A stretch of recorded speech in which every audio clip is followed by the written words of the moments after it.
Good evening, everyone. Welcome to Health Australia Party, Thursday night little chit chats. Tonight, we're talking with Cheryl Mead, and Cheryl is a building biologist.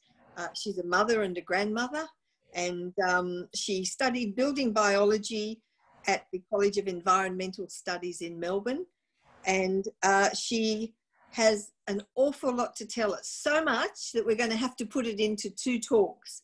So tonight we're going to talk about building biology and the science and history behind it. And next Tuesday night, please join us because we're going to be talking about pregnancy, the fetus, babies, children, and the effects of moulds and environmental toxins, and that will move into electromagnetic frequencies and so on, and everything that will affect the body, particularly moulds. And tonight we're talking about building biology, what it is, what it means, and how do you know if you're actually living in a toxic home, because you can't always see the moulds, and a lot of people don't smell these things. So Cheryl, welcome. Thank you so much for joining us tonight. Oh, thank you. Actually, it's great to be here. I'm really enjoying the conversations we've had, but also to let people know a little bit more about building biology and why it's actually very special. And I actually believe it's going to be even more beneficial for the future, because we will need to make some changes in the way we live if we want to live healthier for longer.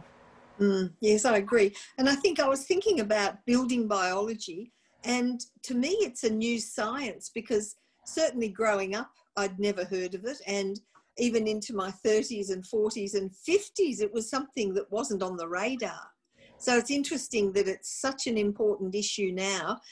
Maybe it's because we're becoming more aware of moulds and how the environment is affecting people's health.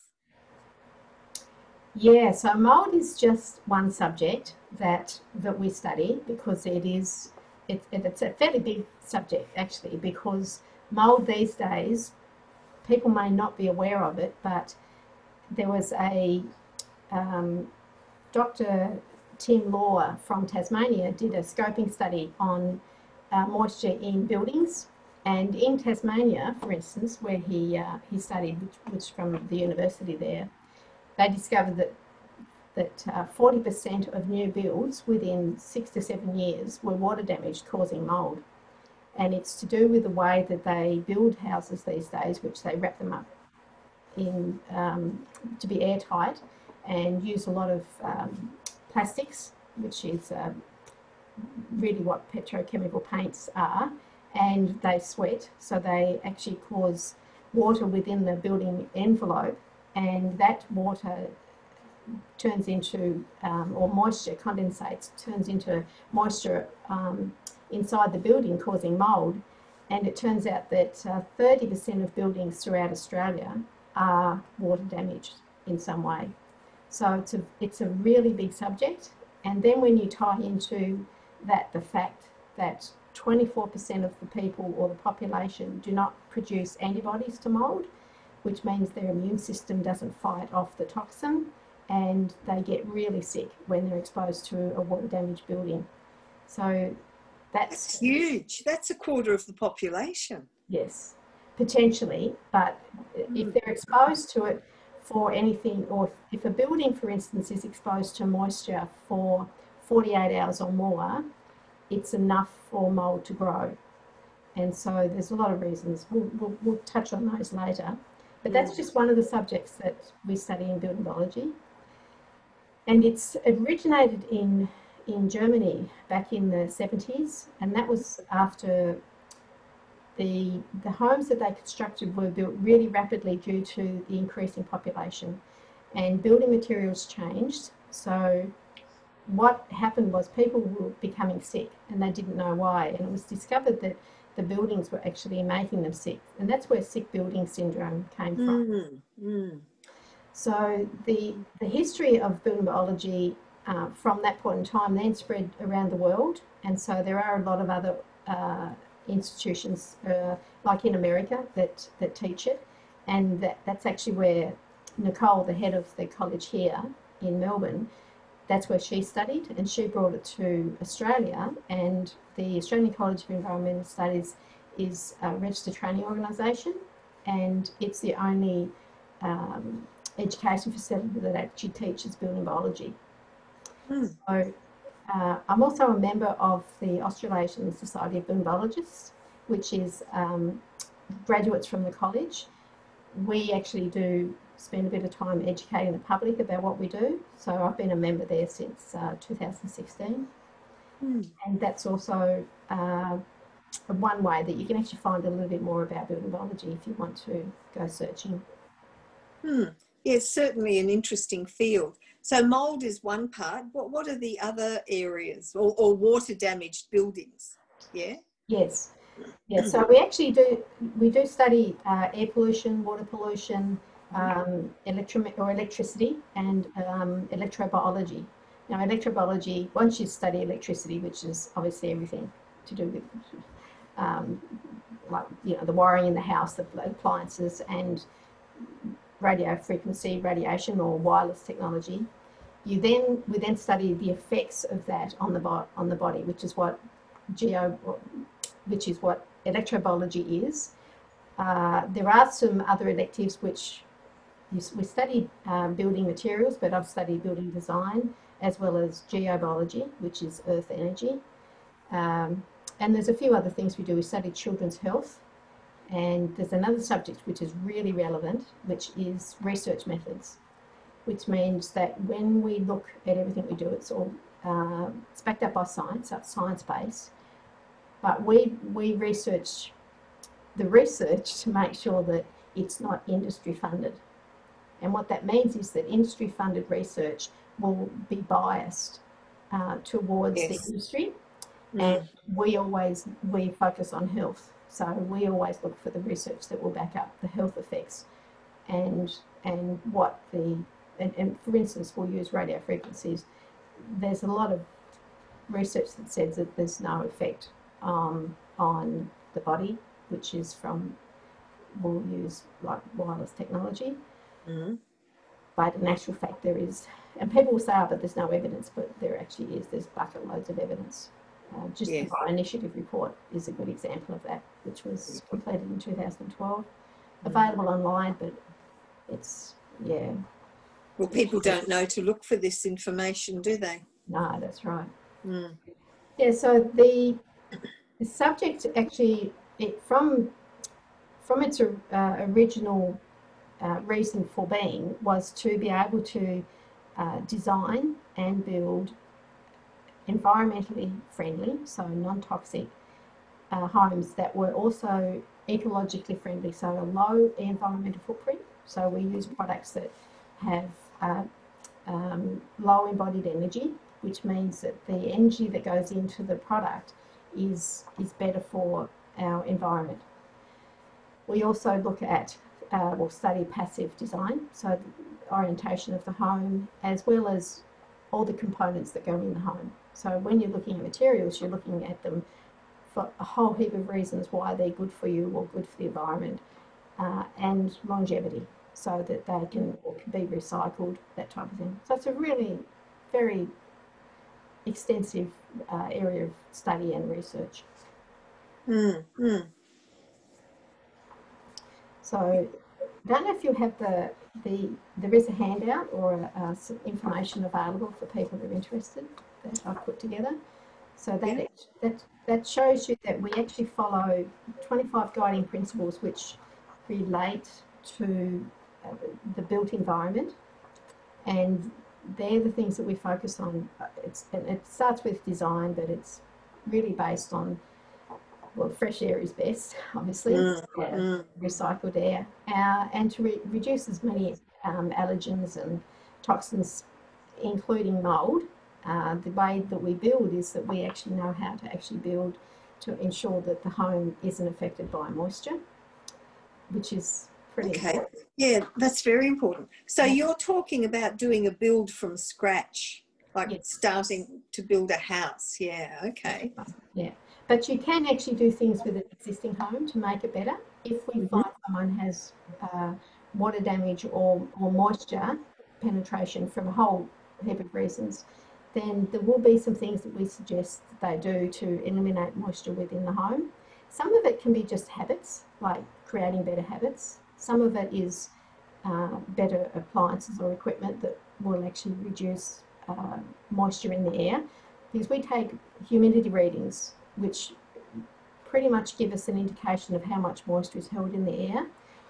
The readings actually also give us a specific humidity reading, because the hotter the air, the warmer the air, the more moisture it holds. So cold rooms, for instance, won't support moisture in the air, and so moisture settles at dew point. It creates condensation on the walls of windows or surfaces, and that's where a lot of the moisture will come from, especially in Tasmania where it's cold, but it can have an effect on the actual building itself.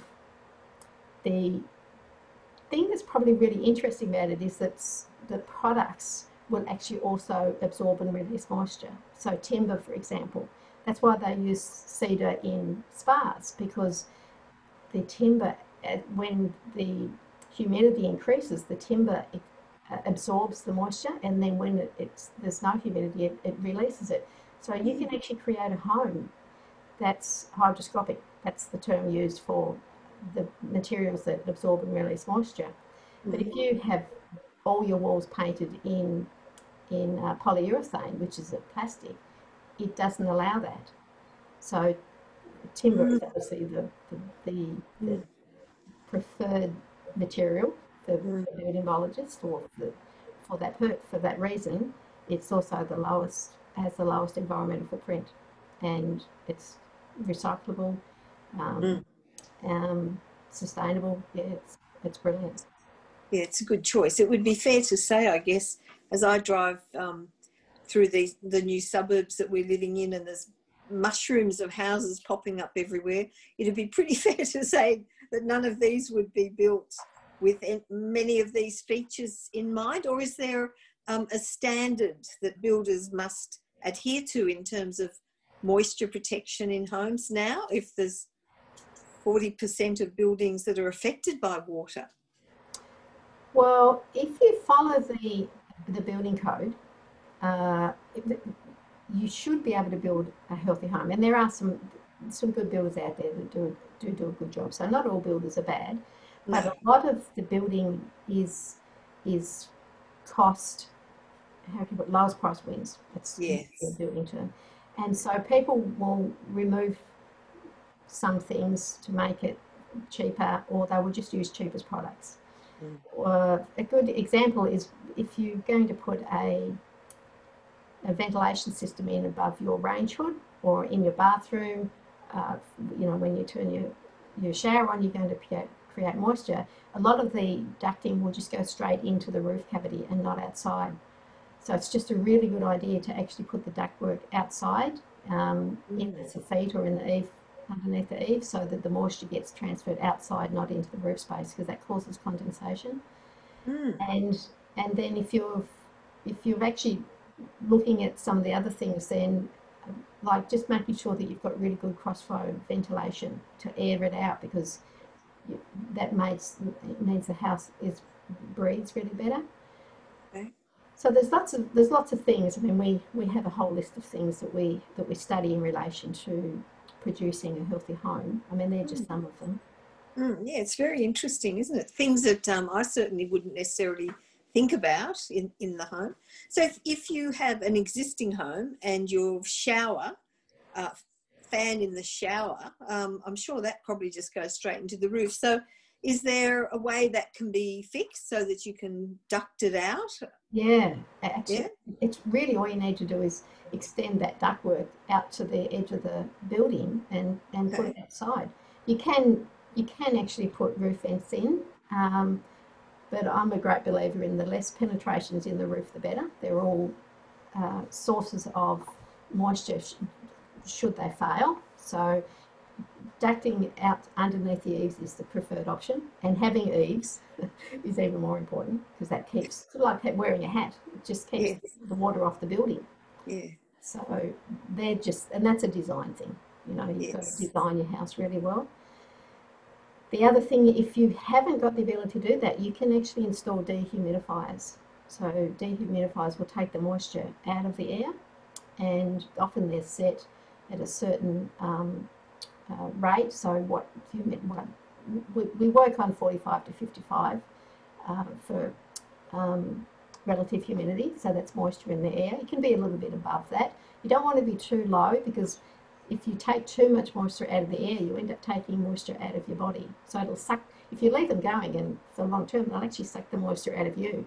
Is that right? Yeah, Oh my gosh. yeah, and they'll actually take the moisture out of everything, like furnishings and things, so that normally timber has a certain moisture content. It's only when there's too much moisture that you get mould. And there are some things in relation to, which we'll get onto when we talk about mould, where there's a certain natural environment that is beneficial, and that's what we aim for. That's what the building biology standards are based on. Okay, okay. And what about, I mean, obviously in winter, there's a lot more condensation on the windows, isn't there? And that could be obviously a bit of a problem, because it's moisture in the house, inside the house. Yeah. Well, we're actually moisture. So when we breathe, we emit moisture. So the more people in the house, the more moisture. And that's for a whole heap of things, because you're showering, you're washing more, you're cooking. So there's lots of ways that you build up moisture inside a home. And if you're not airing it out, like opening the windows up, and you have no way of getting the moisture out, if your ducting isn't working properly, then that can be a source of potential moisture causing mould, because where there's moisture, there's mould. Okay, so even if you're not seeing deposits of mould growing, it's still there. It could be there. Could be there. Yeah, okay, okay. So one of the things that people don't recognise from, because you might not see it, when showers are built there, they have what's called a waterproof membrane. The membrane actually stops the water from penetrating the wall. And so you put a waterproof membrane in a building, and when you put tiles on top of that, you actually put down what's called wet area board, and that's so that's for all bathrooms. That's building code standard. But this is a book produced by the Master Builders in New South Wales. Can you see that? Yeah. So that's actually got some exceptionally good information in it to make sure that builders or the people that do the wet area waterproofing do a really good job, because they're known to fail. So what happens is that as soon as you get a breach or a break in that waterproof membrane, moisture gets into the walls, and that's often in the older buildings where you'll get mould from. And you won't necessarily see it, but it'll sit behind the wall, or it could be underneath the floor. I've seen lots of places where their bathrooms actually have water coming out of the shower bases and then running into the often the master bedroom, and the carpets get wet, and that's where you'll get mould. So there's some of the examples of like moisture in a house. If you do get moisture in a house, there are people qualified to actually do remediation work, or there are standards to follow, and they're based out of America, because we don't have standards here in Australia, but in the US they have pretty much standards for everything. And the standards actually come in a book. So the IRCRC actually accredit people worldwide to be able to do remediation. So this is just a really good thing to know about and to look at. Because a lot of people won't actually get rid of the problem. So mould's a little bit like asbestos. It's an extremely small, sort of microscopic in size. So when you are dealing with mould in a building, it's not always obvious to you. Which I'll just explain this before I go on to any other stuff. When when you have mould in, say, a bathroom, you might see a little bit of mould on the surface which you can clean off, but it's what's behind the wall or underneath the floor that causes the real problem. And mould is actually a fungi, so it grows. The fungi grows, and it's like it's a living thing, and the hyphae, which is the spores, they break off and they infiltrate the air. They're that small that you can't see them. They're about between 3 to 4 micron, and so a micron is a millionth of a meter. You can fit something like 100 mould spores on a pinhead. Gosh. Yeah. Yeah. So you can detect them if you're in a house. If you actually seem to have this black dust sitting on your windowsills or around the edges of your exhaust fan or places where you don't get to clean, it's often mould spores. Okay, so you think it's dust, but it could be mould. Well, dust, if you've got dust on surfaces and then you have moisture on it, the mould will grow on the dust. So mould only grows on fibrous material, but if you've got, say, concrete with dust on it, it'll grow on the mould on concrete, not actually on the concrete. It won't grow on glass, but it'll grow on the dust that accumulates at the bottom of the glass. So, yeah, like mould pretty much grows on anything that's fibrous. As long as there's a food source and moisture, mould will grow. Okay. Cheryl, we've had a question from Helena. She says, if there was mould in a wall cavity and a natural mould killer was sprayed inside the cavity and the cutouts of gyprock were put back, sealed, but now almost 2 years later, water damage is evident again on swelling skirting boards and door surrounds. Do you think the mould can seep through? Yes, we know it does. So the first thing that you've got to really get your head around is that mould actually isn't the problem, moisture is. So you can't really kill mould because viable spores or non-viable are still toxic. So viable means that they're living, as in growing, from the hyphae, from the fungi, and non-viable, which are dead spores, but that's still toxic. So once they grow and they do pretty much transfer in the air, especially if you've got any air circulation like air conditioners going, so they can be distributed around the house and you breathe them in. So that's where we basically come in contact with them. Mould that's inside a building, if you can see there's moisture, you know there's mould. There's absolutely, I can guarantee you that where there's moisture, there's mould. There's mould, yeah. So you have to deal with the moisture problem. Okay. And then you deal with the mould. So the mould needs to be removed. It can't be sprayed. So how do you do that? Well, if it's inside the wall, then you've generally got to replace the wall and clean up whatever's wet and get rid of the moisture. It depends on where the moisture comes from. If it's storm damage and it's a one-off thing, that's sort of easier than if it's a structural building problem. In other words, that you don't have enough gutters for heavy rain events, or you may have broken water pipes somewhere that are underneath the home or seeping into underneath the home, and you'll get mould growing underneath if it's not a slab but a pier and beam construction with timber floors, you'll get mould growing underneath the flooring, and it will penetrate the home. Okay, so I guess, well, a Band-Aid solution doesn't work then. It's no.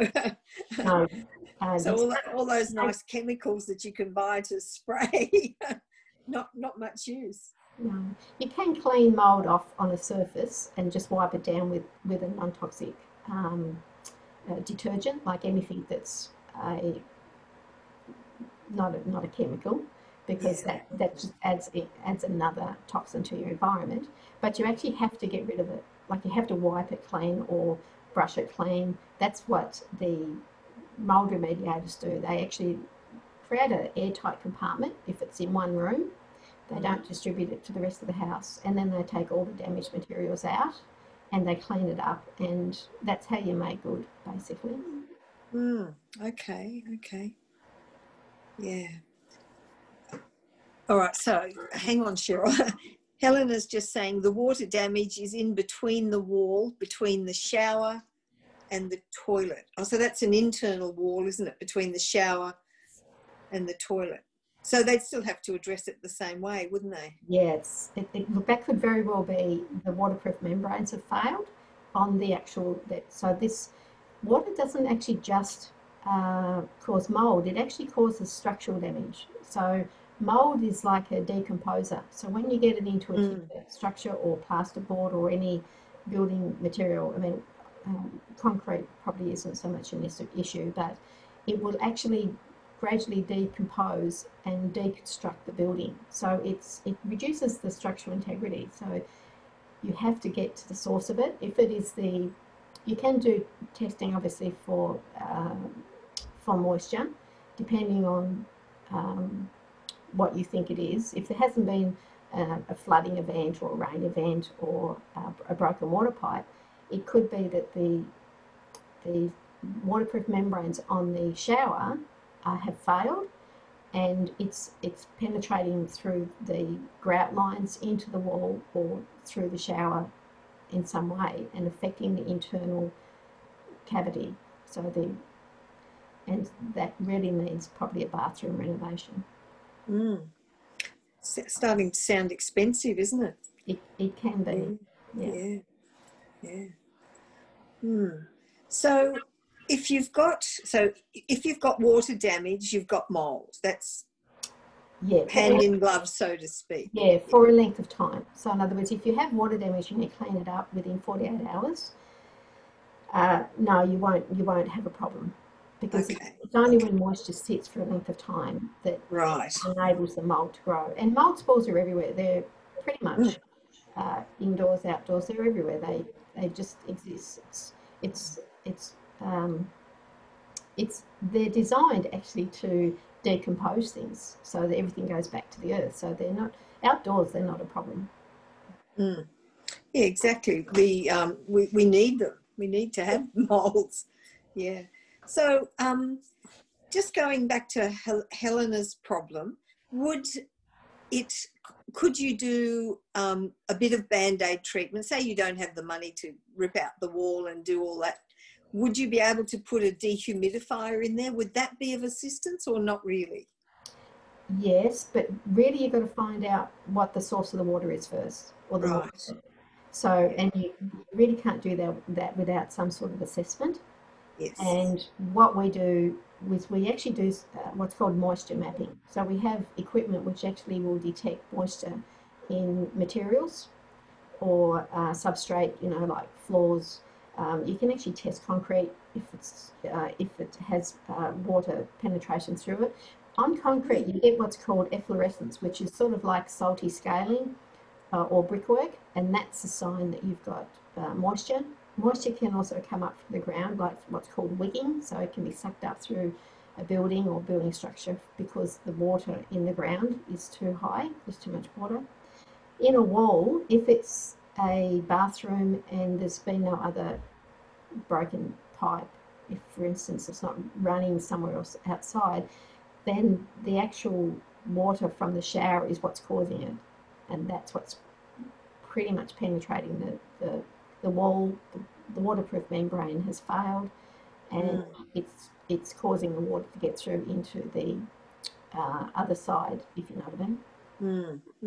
Okay. But you can test that. You can test that with moisture meters. Yeah. Okay. Can you buy moisture meters, or would you get a building biologist to do that? To be honest, it would be best to get someone professionally in to do it, because they won't just look at that one area, they'll look at a whole heap of things.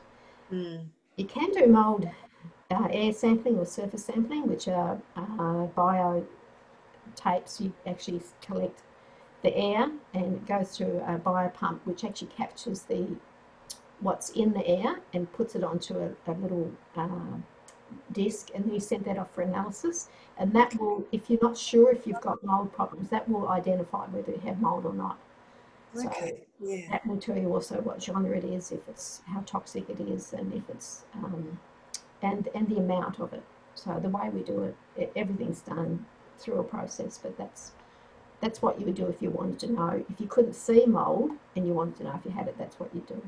Right. Okay. And is I mean, there's black mould, green mould, pink mould. Which moulds are the worst for humans? There are some very specific moulds that when you get into doing mould testing or mould sampling, on the handout that I gave you actually gives you a list of some of them. So Aspergillus,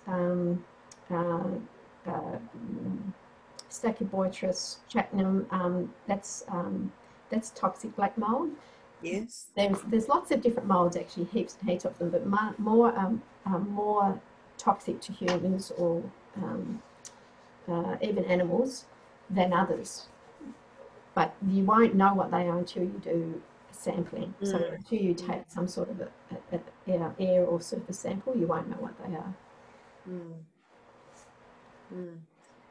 So what would be the biological effects of living in these water damaged homes, or I think working in an environment, because you're in a work environment for 8 or 9 hours a day, so that if you've got a water damaged building, that must just be equally as bad. Yeah, so the thing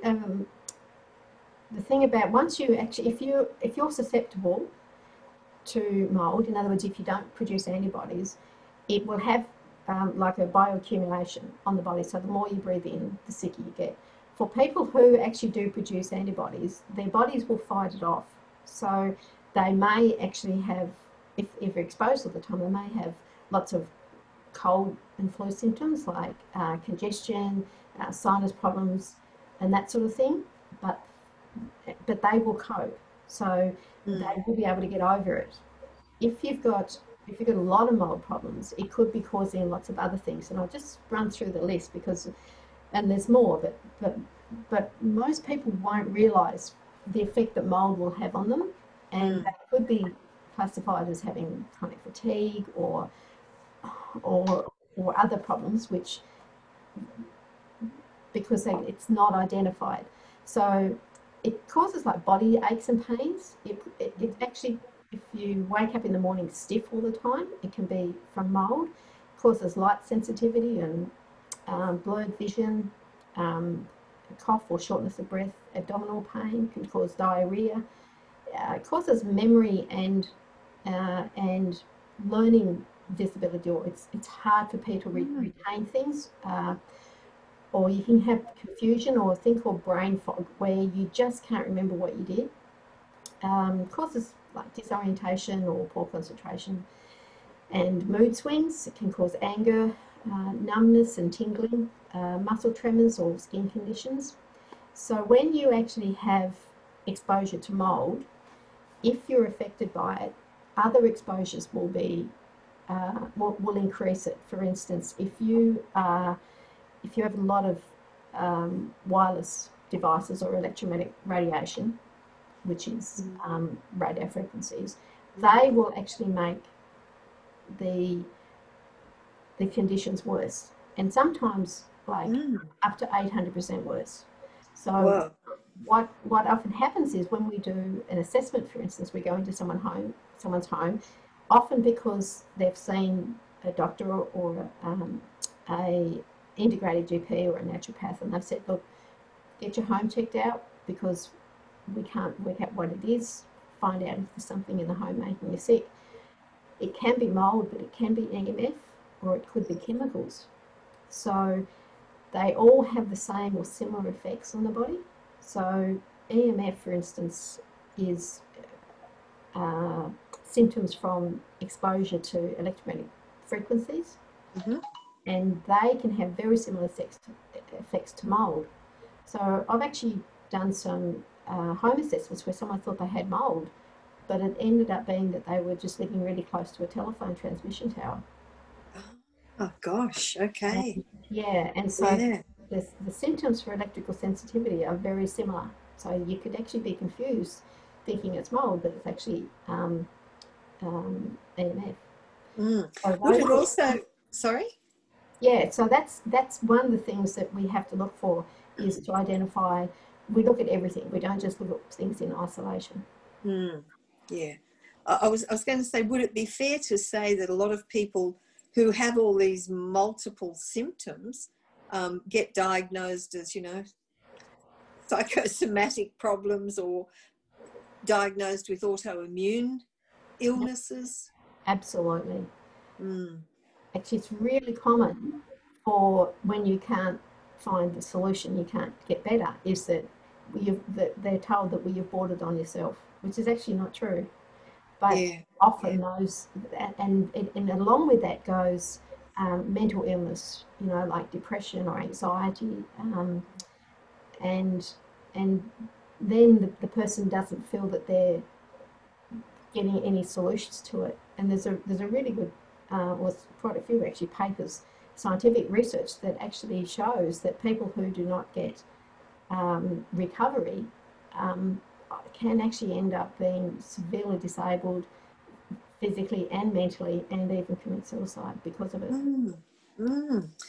Gee, yeah, and we certainly have quite a rise in suicides, a lot to do with, the COVID thing, I believe, and that may not be correct, so possible. But I think, if we looked a bit deeper at people's environments, and perhaps we would have a little less mental and emotional illnesses. Well, the thing that I've noticed is, and I'm going to say especially for me, because I had no idea of the environmental factors that were actually, I suppose, affecting me. So I'm actually chemically sensitive, have always been chemically sensitive. But it was only when I moved into the city that I actually, and it was, if I hadn't studied biology, I would have thought it was just old age. But I'm actually electrically sensitive, and I became even more so, to the extent that I'm now hypersensitive, so I had to move. But I likened it to rapid aging. So rapid aging on the body, where you have inflammation, you have joint pain, you have inability, you lose everything from flexibility to you don't sleep well, to everything from heart flutters to palpitations to, I had an extreme case of, I think it was probably a panic attack brought on by EMF, but it felt like it was a heart attack.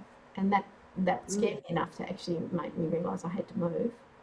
But yeah, so I can relate to people now when they actually tell me their health problems, that I'll have experienced them. So for me, it's a lifesaver. If I hadn't studied biology, I would not have known what was wrong. Yeah, exactly. You'd be, labelled with all sorts of things, perhaps. Yes. So how do you then choose? So you know that you have to move, but how do you make that choice of where to move to? Okay, so for me, I'm really lucky because I have all the testing equipment. So I test for radio frequencies and electromagnetic fields and dirty electricity. They're the things that impact you the most. So when you look at a new build, you need to assess how close it is to a telephone tower. Is it close to transmission lines? The things that you don't want are electrical heating in the floor, and and where the solar inverter is. So that solar inverter, if you have solar panels, you don't want that anywhere near your bedrooms. It can produce dirty electricity. Things that produce dirty electricity are things like dimmer switches, and any power that goes through a change in power, like from a computer into a PowerPoint. So you'll get a field, or an energy field, coming off appliances. It's really hard to tell. So I've tested range hoods. I've got one here I can't use because it produces a massive amount of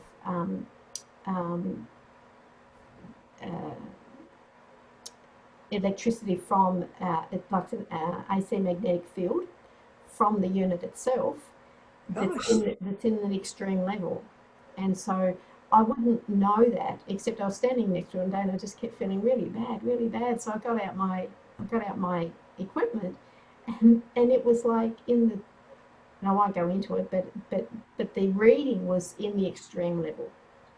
So radio frequencies, for instance, we test in microwatts per cubic meter, and when we test magnetic fields, AC electric fields or magnetic fields, we test them in milligauss or in nanoteslas. So we have a standard that we work to, so we know what's safe.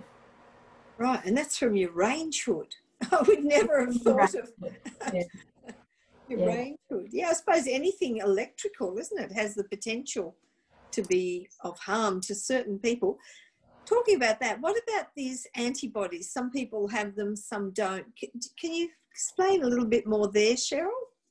Oh, the stuff with mould, so the normal immune system... Sorry, yeah, mould, sorry. Yeah, so the normal immune system actually, it pretty much, it's our innate intelligence. It kicks in and it knows when we're actually exposed to a toxin. So it builds up antibodies and it gets rid of it. So that's what happens when you get a cold.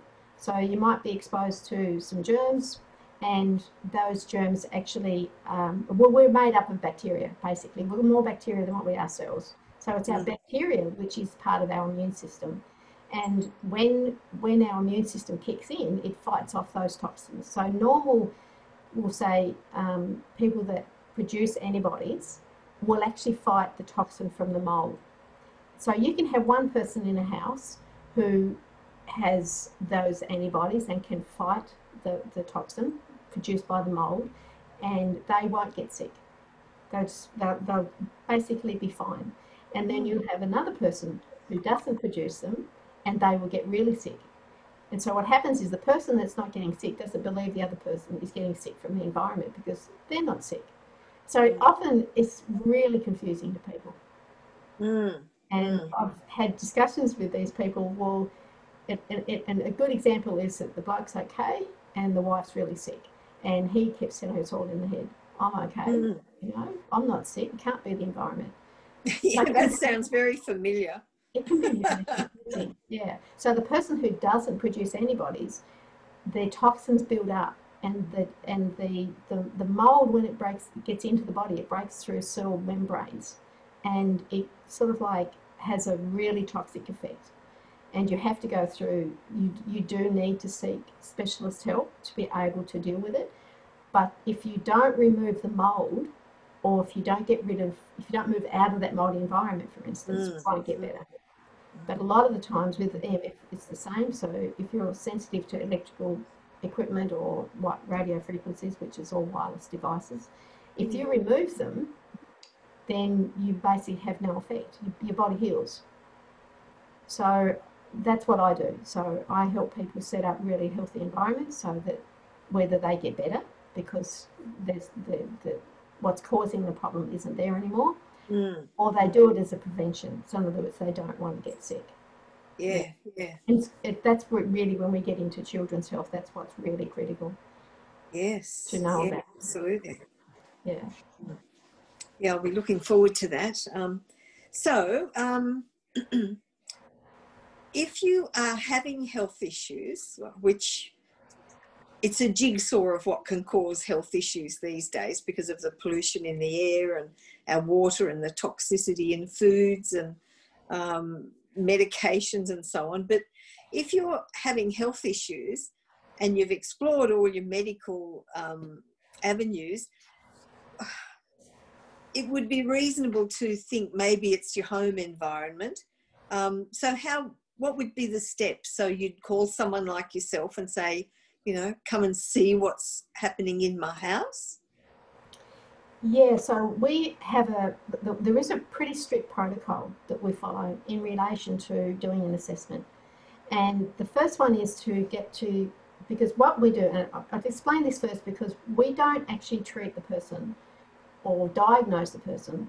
We diagnose the environment and we basically treat the environment. So we solve the environmental problems as opposed to solving a a problem of a symptom. So the symptom is a sign there's something wrong. Yes. So Yes. if you've got a symptom, and it could be just constant cold and flus, or it could be that you can't sleep at night, whatever it is, then that's not natural. So when we go into someone's home, usually it's because they have a problem. It could be from mould.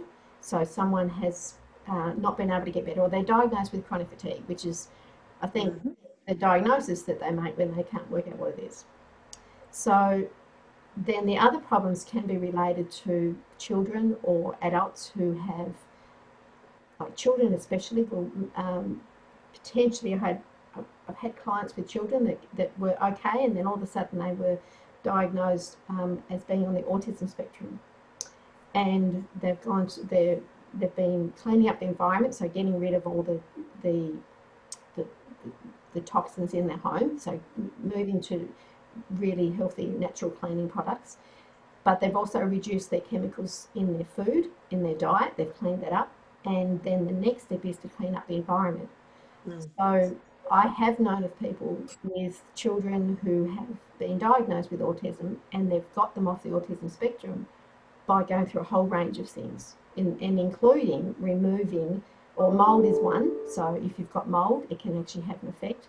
And if you've got a lot of wireless technology in your home, that can have an effect on young children. So what we do is we go into a home and we have a fairly lengthy questionnaire. So we get lots of historical evidence about the health of the people in the home, about the history of the home, what's happened in the home, what they've introduced into the home since or prior to them getting sick, and anything that we can actually assess about the home. So we ask lots of questions about, all the things that they use, and that even gets down to, do you have an electric blanket? Okay. Yeah. You're sleeping on an electromagnetic field. Mm. So that's the first stage. And then it depends on what we're there for. If it's for a mould assessment, we would be looking for moisture damage. If there's been a rain event, or if there's been a storm event, if they've had, for instance, like a washing machine has flooded in the laundry, but they haven't really cleaned it up properly. So in other words, they didn't get all the moisture. The water could be sitting underneath the flooring, it could be in the walls, it may still be damp. You can test for that with a moisture meter. You can also look for signs, so swollen timber, carpet that's been discoloured, things like plasterboard that's actually swollen, and a really big problem is particle board. So not many people know that particle board, or what's called MDF, medium density fiberboard, or the flooring, which is made up of, like, we used to just call it chipboard. Yes. Those products are really loaded with formaldehyde. Formaldehyde is built into those products. It's part of the process of making them. And formaldehyde is a class 1 carcinogen, so it's extremely toxic. Once mould grows on that, that's what creates the toxicity in the mould spore.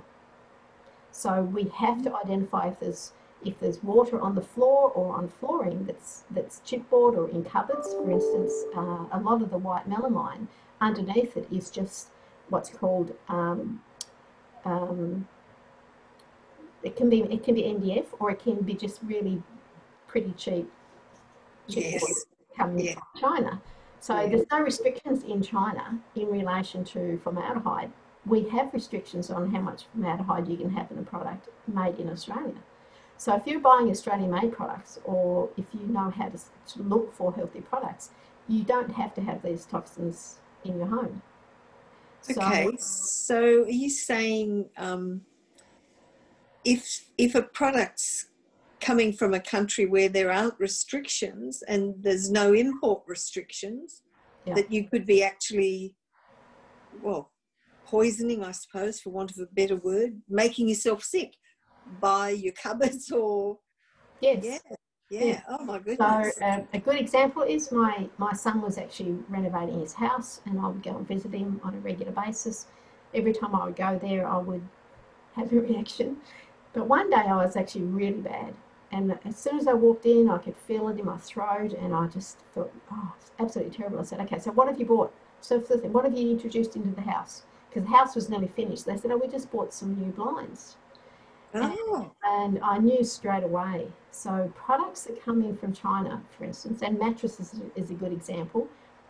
Products gosh. that come in from China, they use formaldehyde when they pack them into a crate to stop them from creasing, because it's sort of like it's an anti-crease product, Mm, or has a benefit for that. It also is, there's lots of uses for formaldehyde, so I won't go into all that. But the fact that mm, it's formaldehyde either built into the product or put on the product when it leaves China, when they brought here and everything's like, a good example was these blinds, and they come in a pack that he bought and opened up the plastic pack, and that emits all the volatile organic compounds, which is formaldehyde is one of them, and mm. then they stay within that room or within that home until they gradually get filtered out, and we become the filter.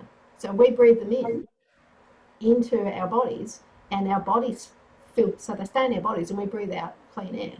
So Mm. it's a bit like tap water. So if you don't have a filter on your town water, which has chlorines and disinfection byproducts and fluoride, then our body filters it. So we absorb the toxins. We become the filter. So when you actually introduce these things into your home, if you don't know that they're loaded, then they stay in that environment often for a very long time. And I just knew when I walked into my son's house. I said, "Oh, you've got something," and sure enough, it was the new blinds that he'd put up. Mm. So this is why when we get into children's health, we need to understand. Okay, so they're more affected than us. So Mm. we'll talk about that more later. But there's lots of things that Yes. we can actually do to stop that from happening. And one is obviously know a little bit more about how to select really good products. Yeah, yeah, exactly. It's very important. I certainly didn't realise how important that would be. So, with your son's blinds, what? Because even if he's not noticing an adverse effect from it, it would have to be adversely affecting their health, his Absolutely. body health. Yeah. Yeah. Yeah. So, what So would you suggest he does in that case, or anybody who's putting in new products? oh, a couple of little tips. So whenever Yeah. you buy something new from a shop, doesn't matter where it is, and say you buy a mattress or a something that's covered in a plastic wrap, don't take the plastic wrap off inside. Take it off outside. Ah, okay. Yeah. And if you can, air it out for a while. Let it off gas. Off gas means that it actually gradually off gases into the air, not into your home, outside. So Okay. airing things out is really. Yep. The other thing is that do some research before you buy it. So there's some really good companies in Australia that make products that are non-toxic, that they cater for the community that are looking for them. So you ask lots of questions is my Yes. recommendation. Yes. The Yeah.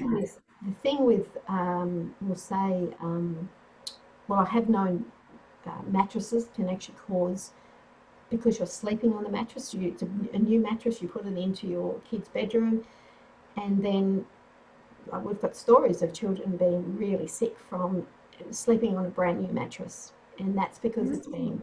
it's full of potentially formaldehyde, but also things like they treat fabrics for all sorts of reasons. So you don't want to buy antifungal products because they've treated them with a chemical or a pesticide. Ah, yes. So, Okay. so they're not recommended. And you Yeah. also, if you actually look at some of the products that are produced in outside of Australia, when they come here, they come in bulk, and mattresses, for instance, and most people wouldn't know this, that they actually put mattresses in like a metal cage, and they squash them down really, really, really tight, so they push all the air out of them. And what happens, the reason they put formaldehyde on this is because when they come to Australia, they they come in a container, compacted, and then they are put into a big, I suppose, um, sort of a mesh cage where they actually pretty much unseal them, so they go boom, and the mattresses just expand. And the formaldehyde actually stops the materials from creasing. That's why they use formaldehyde. But you wouldn't know that. So that's sort of how it ends up. And so they're really loaded. Or they could have things like clothing that is treated with like, so it's not flammable, like the product. Yeah, the fire retardant. Yeah, that's it. That's what I was looking for. So that's really toxic. So all clothes that you buy, you should wash before you ever put them on your children. Yes. Even things that you bring into your home, like pillows and that, they really need, or pillow covers, for instance, need to be washed before they use clothing. Okay. Or if it's something that needs to be aired out, leave it outside. And sunlight is a great sort of does all sorts of things. So just replacing your pillows would be, a similar thing, wouldn't it? Stick it outside stick it on the line in the sun for a day or so, and absolutely. Yeah. So they're just some little tips. There's lots of little things that you can do if you know a little bit about where the toxins are, where things are manufactured makes a difference. So I would say look for Australian-made products, because we have really better regulations here. Yes, that's definitely true. We do, And actually do a little bit of homework. Yeah. There is a website for people to go to if they want to know a little bit more about what's toxic and why not, and that's the Environmental Working Group. So that's out of the US, and they have lots of information for people if they want to actually do some research. And there's a Healthy Building Network, but that's you need to know probably a bit more to what to look for in relation to that. Yeah, I guess the greatest stumbling block would be people aren't aware. They don't have the awareness to think, oh, well, this is happening physically for me or mentally. I should be looking at my home or my new cupboards or my new car even. And people trot off to the doctor and get diagnosed somehow, and perhaps it was their home all along. Yeah, actually, you just mentioned new cars. I don't know if anyone realises people sometimes say, I really love that new car smell. Yes. Well, that's actually producing the volatile organic compounds from all the plastics and vinyls. So vinyl is a really toxic product. It's the least favoured biology product because it produces toxins when it's manufactured, and it actually also will off gas. So things like vinyl flooring or vinyl covers and things like that will actually contribute to VOCs in the home environment once they're trapped indoors. And then when they're put into landfill, they release even more toxins. So we try and dodge. Yeah, polyvinyl chloride or PVC is really toxic. Yeah. So we try and steer clear of those sorts of products. Whereas on the other hand, compared to vinyl flooring, things like linoleum, which is natural based from linseed, is actually a really healthy choice, or mammalian. So they're sort of some of the things that we point people in the direction of if they're looking for healthy alternatives. Yeah, that's good to know. So can people, do you have a web page with all this information, or do you have something that you could give me that we can pop onto our web page so people can get some more information? Because I think this is, I think probably for me as a practitioner, I think mould, which I do harp on about a bit, I know, but I think it's like a missing link to things like cancer, fibromyalgia, chronic fatigue, any of the autoimmune diseases. I think in every aspect of health, there's a mould link. That's just my sense of health care. But people aren't aware of it. And I mean, there's other aspects as well, of course, with the electromagnetic fields and radiation and so on. But have you got lists or something that people can go to? I do have some fact sheets, which I look, there's a lot of science, and the real problem with science is that they are not easy documents to read or Yes. decipher. So they're not in normal language that we can relate to. There are some, I have some fact sheets on my website under resources, and so there is one on mould, which you've actually got the copy of, so you can actually put that up on your website if you want to. Thank you. Yeah, lovely. I have some in relation to like information around building biology and why I think building biology is such a great subject. It's also facts on EMF and how to assess things like its exposure to EMF, which is a little bit more technical, and I would have to say I probably would prefer to actually do some training with people to get their head around it, because it's not something that is easily understood. So it's quite very complex. Yes, but definitely. So Richie Shoemaker, who actually has a mould website, Surviving Mould or something like that, from the US, has a lot of information to go to, as well as I'm just trying to think where the best place to go to. The fact sheet actually has lots of links. All right. Okay. That's got lots of links on it to information. I don't Right. know if people know that there was a parliamentary inquiry into biotoxin illness, which is mould. There is on the Australian government website, if you Google biotoxin illness parliamentary inquiry, one of those in those terms, you will get a link to the government website where people put in submissions, and there's lots of stories there in relation to the health effects and stories about people wanting the government to change the laws around mould in buildings. In other words, it's not illegal to rent out a building if it's full of mould, for instance. Oh. And there's no onus on building owners to fix mould problems. And I just really seriously think that there should be some. Oh, I quite agree. Yeah. Yeah. They have actually brought them in the UK, so we do usually follow what happens over there. We did with work health and safety or occupational health and safety. Yeah. So maybe one day they will here, but it hasn't happened yet. So okay. there's lots of submissions in relation to. Actually, you'll find Tim Law's submission on that Australian parliamentary website. Okay. I have a copy if anyone wants a copy of it, and which relates to the whole building industry. If builders want to be conscientious and understand how to build a safer construction. Yeah. As they should. As they should. Yeah. And people do what they have to what the law says, but if there's no regulation around the mould or the damage, water damage, I don't know, just that seems a little unfair.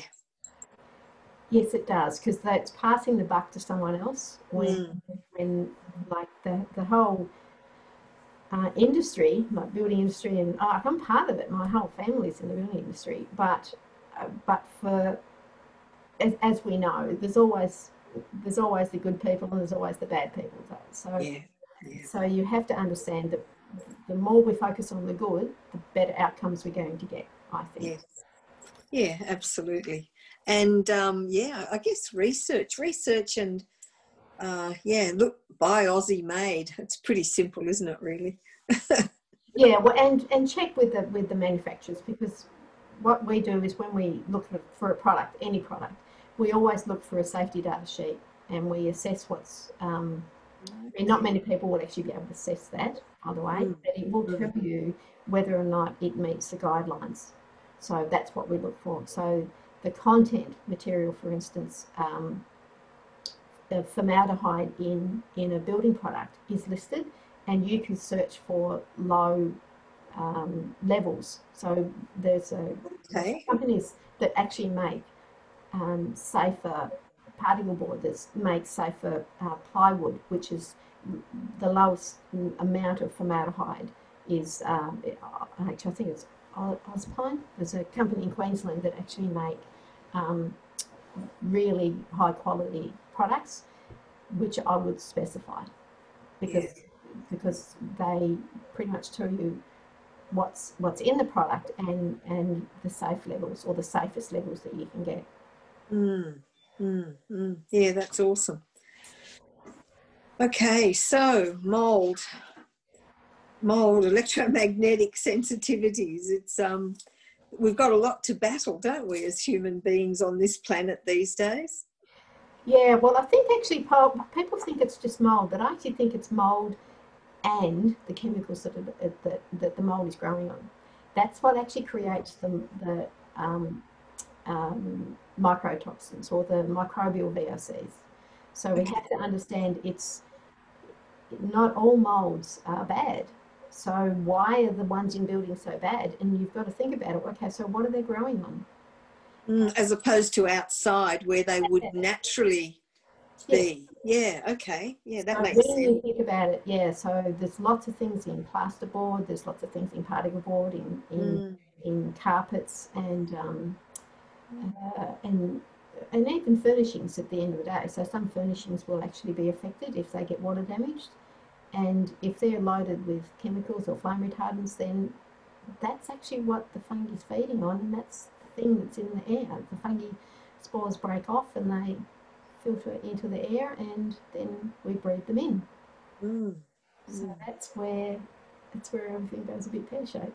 Yeah, it does go pear-shaped, doesn't it? So just to recap, a dehumidifier, keep your windows open, I guess, to keep airflow. Yeah, open your windows up, especially if you've got a nice sunny day. Make it a really good habit, as long as that you're not right next to a freeway or something, because you get a lot of pollution from exhaust. But yeah, if you're in a nice leafy suburb, open your windows up.